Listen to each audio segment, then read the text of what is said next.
క్రీస్తునందున్న ప్రియులకు ప్రేమతో వందనాలు తెలియజేయుచున్నాను. ఫిబ్రవరి నెల 11వ తేదీ 2024. ఈరోజు దేవుడు మనకు చేస్తున్న వాగ్దానం ఏమిటనగా మత్తయి సువార్త 10వ అధ్యాయము 31వ వచనం. మీ తల వెంట్రుకలన్నీ లెక్కింపబడి ఉన్నవి గనుక మీరు భయపడకుడి, మీరనేకమైన పిచ్చుకల కంటే శ్రేష్ఠులు. ఆమెన్. నా ప్రియమైన సహోదరి సహోదరులారా, మనకు బాగా తెలుసు దేవుడు మనుషులమైన మనల్ని ప్రత్యేకంగా తయారు చేశాడు. లోకములున్న సమస్తాన్ని నోటి మాట చేత కలగజేసిన దేవుడు మనలను మాత్రం తన పోలికలో తన స్వరూపమందు ప్రత్యేకంగా తయారు చేసుకున్నాడు. అంత మాత్రమే కాదు ప్రియులారా, మనలో ఉన్న ఊపిరి ఆయనది, ఈ ప్రాణము ఆయనది. అలాగే సమస్త సృష్టిని దేవుడు మన కొరకు తయారు చేశాడు. దేవునికి మహిమ కలుగును గాక. ఈ లోకంలో ఉన్న అన్నిటికంటే మనము దేవునికి ఎంతో శ్రేష్టమైన వారం, ప్రియమైన వారము.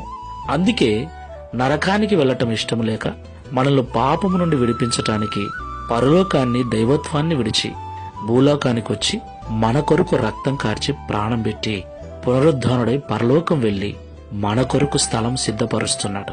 మరలా మనల్ని తీసుకుని వెళ్ళటానికి రాబోతున్నాడు. ఎంత మంచి దేవుడు కదా! మనల్ని ఎంతగా ప్రేమిస్తున్నాడు కదా! అయినప్పటికీ నీ లోకంలో జీవిస్తున్న మనం ఆయా సమయాలలో అనేక కారణాలను బట్టి, అనేక పరిస్థితులను బట్టి భయపడుతూ ఉంటాం. ఈ మాటలు వింటున్న ప్రియ సహోదరి సహోదరులారా, భయపడాల్సిన పని లేదు. సమస్తమును ఎరిగినవాడు, మన స్థితిగతులను తెలుసుకున్న దేవుడు ఎప్పటికప్పుడు మనకు కావలసిన వాటిని కావలసిన రీతిలో సమకూరుస్తాడు. అట్టి విశ్వాసముతో, నమ్మకంతో ప్రార్థనాపూర్వకంగా ముందుకు వెళ్దాం. ప్రార్థన చేసుకుందాం. సకల ఆశీర్వాదములకు కారణభూతుడైన యేసయ్య, పరిశుద్ధమైన మీ నామమునకు స్తోత్రాలు చెల్లిస్తున్నాం. ఈ ఉదయకాల సమయంలో మాతో మీరు మాట్లాడిన ప్రతి మాటను బట్టి స్తోత్రాలు. మమ్మల్ని మీరు కలగజేసిన విధానం ప్రత్యేకమైనది. ఈ లోకములో, ఈ ప్రపంచంలో ఉన్న వాటన్నిటికంటే నీ దృష్టికి మేమే ఎంతో శ్రేష్టమైన వారమని, ఈ సమస్త సృష్టిని మా కొరకే మీరు తయారు చేశారని మరొక్కసారి మాకు గుర్తు చేసినందుకు స్తోత్రాలు.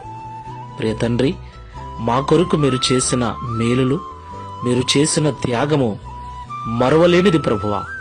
ఈ ప్రపంచంలో మరెవ్వరూ చేయనిది తండ్రి. అలాంటి గొప్ప కార్యమును మా కొరకు చేశారు తండ్రి, నీకు స్తోత్రాలు. అయితే ఆయా సమయాలలో మేము ఆయా పరిస్థితులు ఎదురైనప్పుడు వాటిని ఎదుర్కోలేక, సమస్యలను ఎదుర్కోలేక భయపడుతూ ఉన్నాం, కలవరపడుతూ ఉన్నాం. అయితే ఉదయకాల సమయంలో మీ ప్రతి కదలిక, మీ ప్రతి పరిస్థితి నాకు తెలుసు. మీ తలలో ఎన్ని వెంట్రుకలు ఉన్నాయో కూడా నేను లెక్కించాను. మీ స్థితిగతులన్నీ నాకు తెలుసు కనుక భయపడకండి, ప్రపంచంలో ఉన్న వాటన్నిటికంటే మీరే నాకు శ్రేష్ఠులు అని మమ్మల్ని ధైర్యపరిచినందుకు స్తోత్రాలు. ఈ ప్రార్థనలో ఏకీవిస్తున్న మేమందరము కూడా మీ దృష్టిలో మేము ఏమై ఉన్నామో దానిని గ్రహించిన వారమై నిర్భయముగా ఈ విశ్వాసపు యాత్రలో ముందుకొలటకు సహాయం చేయమని యేసు నామములో ప్రార్థిస్తున్నాము తండ్రి. ఆమెన్. Praise the lord.